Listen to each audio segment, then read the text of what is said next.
Alors bonjour à tous, aujourd'hui nous allons parler de migration de serveurs Synology dans le cadre des activités Docteur Micro. Il nous arrive régulièrement et surtout en ce moment de migrer des vieux NAS entre guillemets, donc des modèles de 2015, 2014, 2013, 2012 voire vers des modèles récents.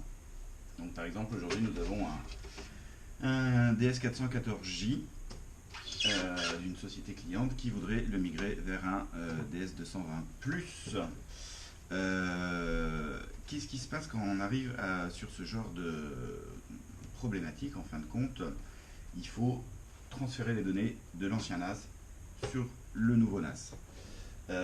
Donc il y a plusieurs façons de le faire. On peut mettre les disques durs de l'ancien NAS dans le nouveau NAS, par exemple. Et typiquement, dans le cas d'un serveur 4B DS214, on se rend compte que on ne va pas pouvoir installer 4 disques durs dans un serveur qui n'a que 2 emplacements.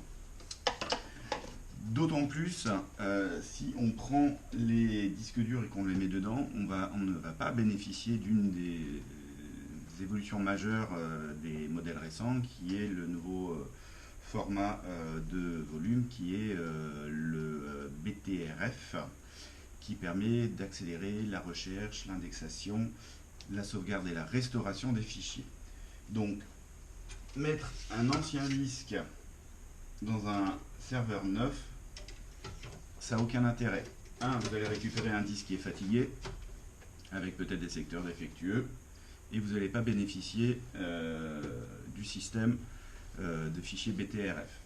De plus, si malgré tout, on imagine qu'on a un serveur avec simplement 2 disques, on met les disques dedans, on va récupérer toute la configuration ancienne du serveur.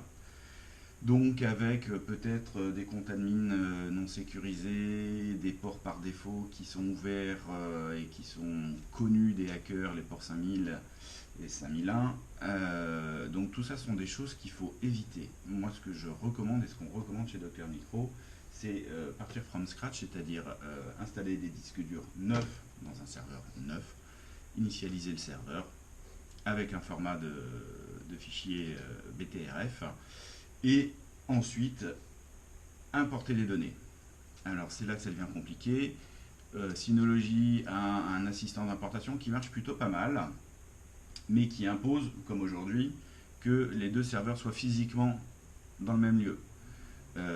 Globalement, on essaye souvent de pouvoir importer les données en préparant le serveur, c'est-à-dire on imagine que le serveur est encore en exploitation chez le client, on va se connecter à distance avec le nouveau serveur, on va synchroniser les données sur le nouveau serveur de manière à ce que le jour de l'intervention, ceci soit très rapide. Si vous faites une synchronisation dans les bureaux de votre client, qu'est-ce qui se passe?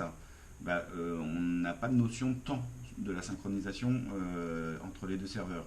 Et par expertise, je peux vous dire que ça peut prendre beaucoup de temps. Un serveur qui a 3-4 Tera de données, on peut aller à une demi-journée, une journée, voire beaucoup plus en fonction du type de fichiers qui sont sur le serveur.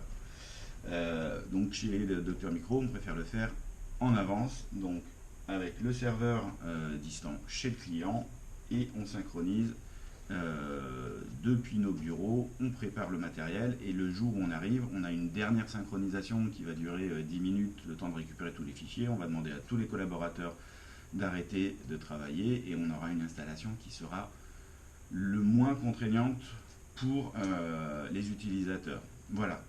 Donc je ne vais pas rentrer plus approfondément dans les spécifications de migration et autres. Il y a un article qui va être fait en plus de cette vidéo. Donc je vous invite à lire cet article. Et surtout si vous êtes dans le cas de migration de serveur, eh bien n'hésitez pas à nous contacter de manière à ce qu'on vous accompagne dans cette migration, de manière à ce que fasse simplement et bien. Voilà, c'était Docteur Micro. N'hésitez pas à nous contacter sur notre site web docteur-micro.fr en nous contactant au 01 57 67 83 61. Merci à vous.